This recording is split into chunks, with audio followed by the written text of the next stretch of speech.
겉은 번들번들한데 속은 되게 부석부석. 아니 나 방금 수분크림 발랐는데 왜 벌써 건조한 거지? 겉으로 봤었을 때는 멀쩡한데 되게 피부가 좀 당기고 건조한 느낌이 들어요. 왜 그런 걸까요? 이런 질문들을 되게 많이 해주시거든요. 사실 많은 분들이 좀 공감하는 포인트다고 생각합니다. 이런 현상을 이제 속건조라고 표현을 하는데요. 이제 정확한 의학 용어는 아니지만 많은 일반인 분들이 쓰고 있는 명칭이긴 하죠. 그래서 오늘 이 속건조라는 증상에 대해서 어떻게 해결을 해야 되고 어떻게 수분을 공급할 수 있을지 좀 자세히 알려드리도록 하겠습니다. 오늘 영상을 보시면은 이제 저희 병원에 오신 손님들이 저한테 딱 질문했을 때 아, 이 영상 보세요 하고 이제 제가 떠날 수 있게 영상을 잘 준비해 보도록 하겠습니다.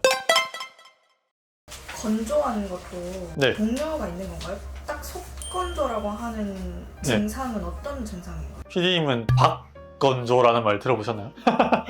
이게 용어가 생기는 데는 저는 다 이유가 있다고 생각하거든요. 어떻게 보면은 남들이 봤을 때는 괜찮아 보이는데 이제 나는 건조해. 그래서 공감은 안 되다가 나는 지금 봤을 때 괜찮은데 되게 당겨. 이런 증상이 서로 좀 공감대를 일으키다 보니까 이 속건조라는 용어가 탄생했다고 저는 생각합니다. 그런데 박건조는 그냥 애초에 눈으로 봤었을 때 건조한 게 보이잖아요. 이건 애초에 그래서 그냥 용어가 만들어질 필요가 없는 거죠. 그래서 사실 굳이 따지자면은 이제 건조함에는 박건조와 속건조가 있다고 생각하고, 이제 박건조는 그냥 눈으로 봤었을 때 좀 허옇게 가루가 일거나 각질이 있는 그런 건조한 현상을 말하는 것 같고, 이제 속건조는 눈으로는 띄지 않지만 이제 내부적으로 수분 자체가 부족하면서 피부가 느껴지는 증상, 내 몸이 나에게 보내는 경고 신호 같은 거라고 생각하시면 될 것 같습니다. 근데 수부지라는 단어도 있긴 하던데 네. 이거랑 속건조랑은 어떤 차이가 있는 거예요? 똑같은 거예요? 수부지라는 단어도 이제 의학적인 용어는 아니지만 손님들이 많이 사용하긴 하시죠. 이제 수분 부족 지성 피부라는 뜻인데, 요 같은 경우도 이제 밖으로는 번들번들한데 안으로는 당기는 현상이죠. 어떻게 보면은 속건조와 되게 일맥상통하는 용어라고 생각하시면 될 것 같아요. 원인은 뭘까요?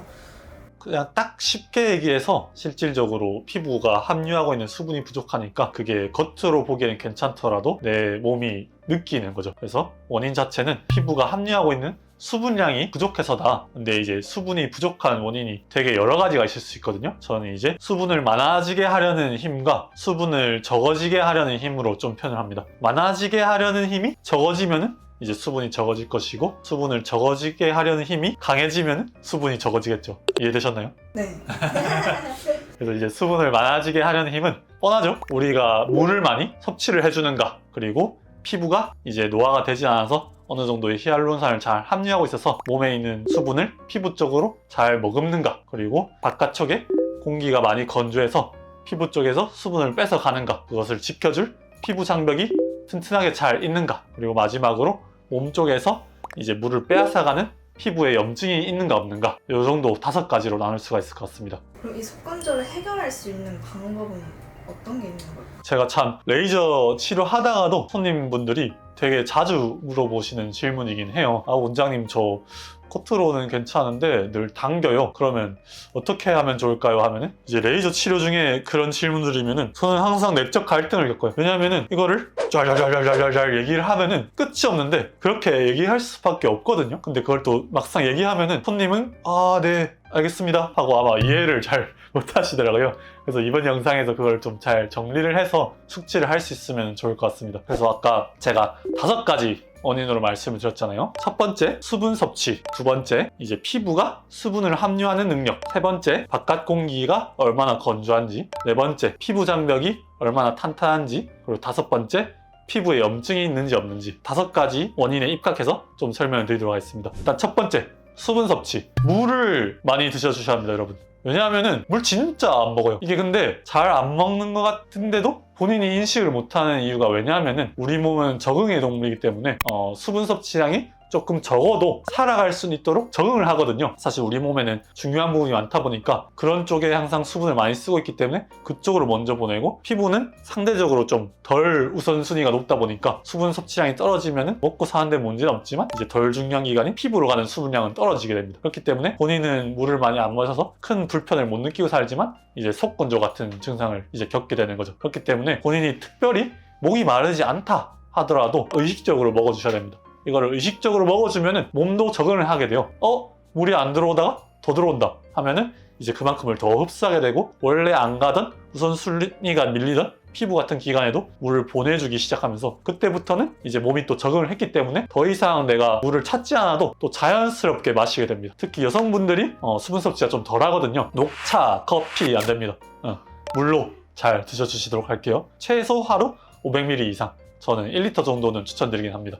두 번째, 어쨌거나 우리가 물을 마셨을 때 피부 쪽으로 이제 수분을 가게 되는데 그걸 함유하게 도와주는 성분 자체가 피부에 함유되는 히알루론산이거든요. 근데 이거 같은 경우도 이제 노화를 하게 되면은 히알루론산을 함유하는 그런 퍼센트 자체가 좀 떨어지게 됩니다. 그렇기 때문에 조금 내가 나이가 들수록 피부 쪽에 그런 당긴 증상이 더 심해지는 거라고 볼 수도 있어요. 요거 같은 경우는 그러면은 늙지 말라는 말인가요? 라고 하면 할 말은 없지만 이제 노화 속도를 좀 늦출 수 있게 피부 장벽을 잘 지켜주는 좋을 것 같죠. 그래서 이게 또 연결이 되는 게 세 번째, 피부 장벽입니다. 어쨌거나 이 피부 장벽이 잘 유지가 돼야 이제 쩍쩍쩍 갈라지는 게 안 생기면서 수분이 밖으로 뺏기는 걸 막아줄 수가 있어요. 그래서 늘 제가 강조드리는 게 뭐죠? 자외선 차단 잘하고 보습 잘 해주시고 세안할 때 너무 마찰을 많이 주지 않기, 요 세 가지를 늘 강조드리고 있기 때문에 이 세 가지를 잘 지켜주시게 되면 피부 장벽도 잘 강화가 될 것이고 노화가 되는 속도도 늦출 수 있을 만큼은 늦출 수 있게 됩니다.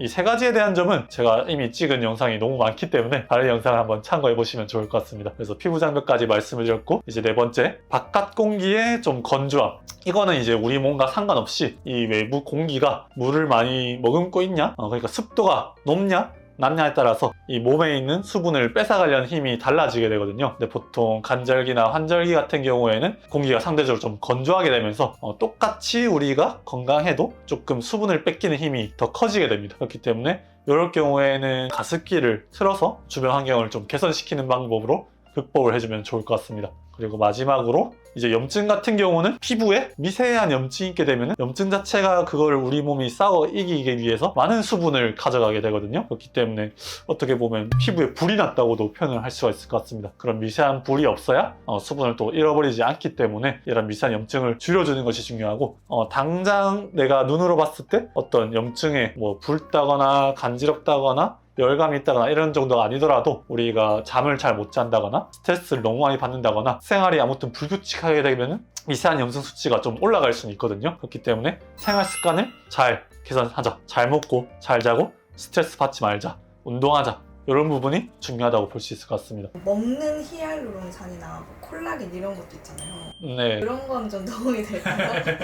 이전에 제가 콜라겐 영상도 한번 찍긴 했었죠. 도움은 됩니다. 어떻게 도움이 되느냐? 내가 이걸 먹었다. 그래서 좋아지겠지 하고 기분이 좋아집니다. 딱 그 정도 도움이 된다고 보면 될 것 같습니다. 물론 그런 원리나 그 자체가 갖고 있는 특성상 안 먹는 것보다는 당연히 좋겠지만 자세히 좀 파고 들어가 보면은 히알루론산이나 콜라겐이 어떻게 흡수가 되는지, 그게 분자량이 작든 크든 간에 그게 실제로 피부에 얼마나 가는지 이런 부분을 좀 자세히 살펴보신다면은 크게 유의미하지 않다는 점을 아마 아실 수가 있을 것 같아요. 근데 이제 손님 중에서 속건조와 약간 비슷하긴 한데 원장님 저는 세수만 하고 나면은 좀 당겨요 라고 물어보시는 손님들도 계시긴 하거든요. 근데 이거는 정상 건강한 피부 범주에서도 있을 수는 있는 일이에요. 이제 씻고 나서 빠르게 피부 장벽 보습을 해주지 않으면은 증발이 되면서 수분을 빼앗기면서 그때 이제 당긴 증상을 느낄 수밖에 없기 때문에 그거는 저 같은 경우도 간혹 생기는 현상이기도 합니다. 그거 자체는 문제가 되진 않지만 대신에 그런 일이 잘 일어나지 않도록 이제 세안을 하고 나면은 물기를 빠르게 제거를 해주시고 바로 보습을 해주시는 게 중요하다는 점. 보통 보시면은 막 물 뚝뚝뚝 하면서 뭐라 해야 되나, 화장실에서 막 이것저것 하는 분들이 있는데 물기 같은 경우에는 바로 제거하고 보습을 빠르게 해주시는 것을 추천드립니다. 오늘 속건조에 대해서 이야기를 드려보았는데요. 참 병원에 오신 손님분이 이 속건조에 대해서 물어보는 순간 딜레마에 빠진 이유를 오늘 여러분도 이해를 하셨을 거예요.